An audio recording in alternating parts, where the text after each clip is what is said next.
تو بچوں کے رونے کی آواز میں بھی پیغام ہوتا ہے. پہلی بات تو آپ کی خدمت میں بیان کر دوں کہ معصومین کی بارگاہ میں خود امام جعفر صادق علیہ السلام تو السلام شاد فرماتے ہیں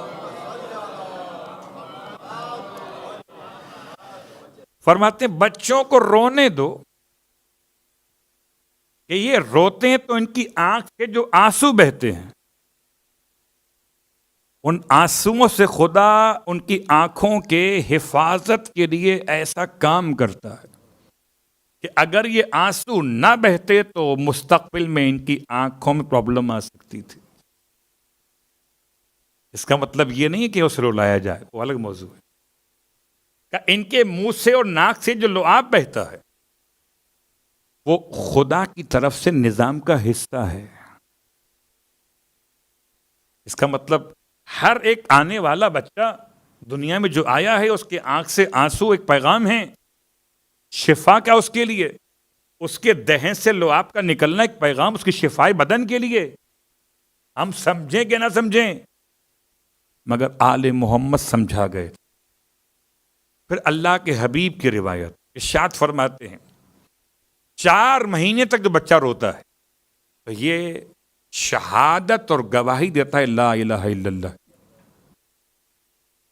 اور پیدائش کے 4 مہینے کے بعد اگلے 4 مہینے اب جو روتا ہے تو یہ درود محمد و آل محمد پڑھ رہا ہوتا ہے. ہم کیا سن رہے ہیں؟ ہم رونا سن رہے ہیں صرف.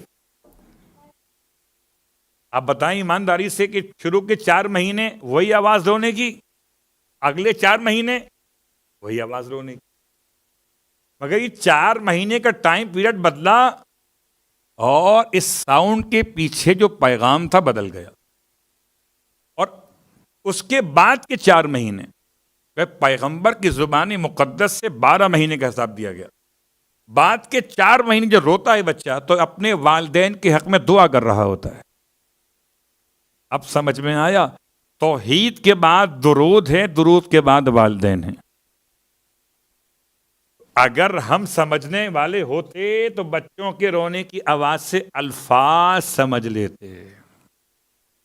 اس کا مطلب یہ ہوا کہ قصور سماعت کا ہے، تکلم کا نہیں. تو ہر بچہ بول سکتا ہے. سمجھنے والا تو کوئی ہو بول تو رہا ہے.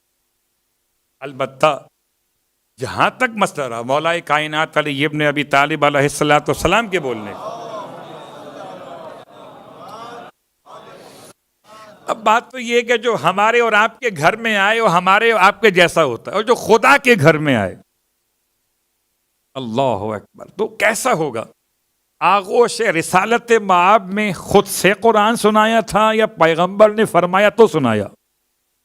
پیغمبر نے فرمایا تو سنایا. اور جب آپ نے قرآن پڑھنا شروع کیا سورہ مبارکہ المومنون کی 11 آیات، تو اللہ کے رسول نے فرمایا قد افلحوا بکا، یہ مومن کامیاب ہوں گے یا علی تیری وجہ سے. قد افلحوا بکا. اس کے بعد ارشاد فرماتے ہیں اللہ کے رسول کہ یا علی میں نے اپنا علم آپ کے ساتھ مخصوص کر دیا، آپ مومنوں کے امیر ہیں، اور امیر کا مطلب آپ اپنے علم سے ان کو ایک امتیازی مقام عطا کرنے والے ہیں. یعنی جو علی کو چھوڑ کے گلی میں گئے ان کا مقدر ختم ہو گیا، اور جو گلی کو چھوڑ کے علی کے پاس آ گئے وہ علی والے ہو گئے. اب یہ الگ بات ہے کہ امیر کا مطلب علم عطا کرنے والا، علم کے ذریعے سے ساری مشکلات کو دور کرنے والا. قسم بخدا کوئی سوال ایسا نہ تھا جو میرے مولا سے پوچھا گیا ہو اور مولا نے اس کا جواب نہ دیا ہو. کوئی سوال. حد تو یہ ہے کہ فرشتہ بشکل بشر بھی آ گیا اور آ کر اپنے بارے میں سوال کرتا ہے. بتائیں جبرائیل کہاں پر ہیں؟ اب کوئی داڑھی والا، کوئی سجدے کے نشان والا، کوئی ٹوپی لگائے کھڑا ہو جائے کہ جبرائیل کہاں پر ہے؟ اور امام علیہ السلام نے نگاہ فرمائی آسمان کی طرف، زمین کو دیکھا، مشرق و مغرب اور شمال و جنوب کو دیکھا. جب 6 سمتیں دیکھ لیں تو فرمایا یا تو جبرائیل ہے یا میں جبرائیل، اور میں ہو نہیں سکتا کہ میں اپنے آپ کو خود جانتا. خلاصہ بنا کہ تو ہی جبرائیل ہے.